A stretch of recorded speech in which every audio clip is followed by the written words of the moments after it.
China America വ്യാപാര യുദ്ധം മുറുകുന്നു. അമേരിക്കയിലേക്കുള്ള അപൂർവ ധാതു കയറ്റുമതി ചൈന നിരോധിച്ചു.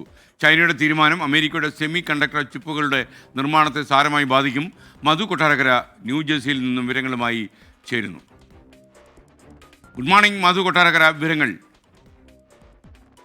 Good morning S K. ഈ അമേരിക്കൻ തെരഞ്ഞെടുപ്പ് പ്രചരണ സമയത്ത് അമേരിക്കയിലെത്തുന്ന ചൈനീസ് ഉൽപ്പന്നങ്ങൾക്ക് വേണ്ടി വന്നാൽ 60% വരെ ഇറക്കുമതി ചുങ്കം ഏർപ്പെടുത്തുമെന്ന് ഡൊണാൾഡ് ട്രംപ് പറഞ്ഞിരുന്നു.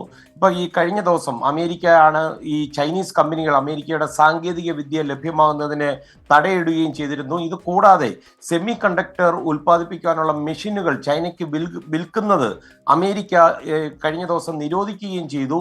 സെമി കണ്ടക്ടർ മേഖലയിൽ ചൈന ഈ മുന്നോട്ട് പോയാൽ, അവർ അഡ്വാൻസ് ചെയ്താൽ നിർമ്മിത ബുദ്ധിയിലും അതുപോലെ ആയുധ നിർമ്മാണത്തിലുമൊക്കെ ചൈന ഏറെ മുന്നോട്ട് പോവുകയും പിന്നീട് ഒരു കാലത്ത് അത് അമേരിക്കയുടെ ദേശ സുരക്ഷയ്ക്ക് ഭീഷണിയാകുമെന്നൊരു ആശങ്കയിലാണ് ഇത്തരം ഒരു തീരുമാനം അമേരിക്കയുടെ ഭാഗത്തു നിന്ന് വന്നത്. ഈ തീരുമാനമാണ് ഇപ്പോൾ ചൈനയെ പ്രകോപിപ്പിച്ചിരിക്കുന്നത്.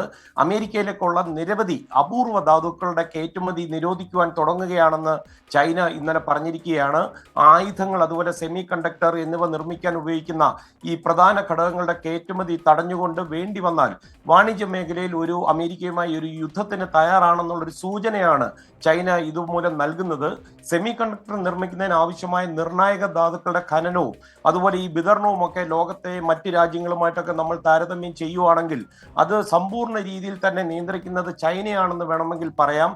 ഈ ഗാലിയം, ജർമേനിയം, അതുപോലെ ആന്റിമണി തുടങ്ങിയ സൂപ്പർ ഹാർഡ് മെറ്റീരിയൽസ് അമേരിക്കയിലേക്കുള്ള വിൽപ്പന ഉടൻ നിർത്തുമെന്നാണ് ചൈനയുടെ വാണിജ്യ മന്ത്രാലയം അറിയിച്ചിരിക്കുന്നത്. ഇത് കൂടാതെ ഗ്രാഫൈറ്റിന്റെ കയറ്റുമതിക്കും കർശനമായ നിയന്ത്രണങ്ങൾ ഉണ്ടായിരിക്കുമെന്ന് ചൈന പറയുന്നു. ഈ വരാനിരിക്കുന്ന ഡൊണാൾഡ് ട്രംപിന്റെ ഭരണകാലത്ത് ചൈനയ്ക്കെതിരെ കൂടുതൽ കർശനമായ നയങ്ങൾ വരുമെന്നുള്ള ഒരു ആശങ്കയാണ് ചൈനയെ ഇത്തരം തീരുമാനങ്ങൾ എടുപ്പിക്കുന്നത് എന്നുള്ള ഒരു വിലയിരുത്തലുമുണ്ട്. Okay, thank you Madhu Kottarakkara.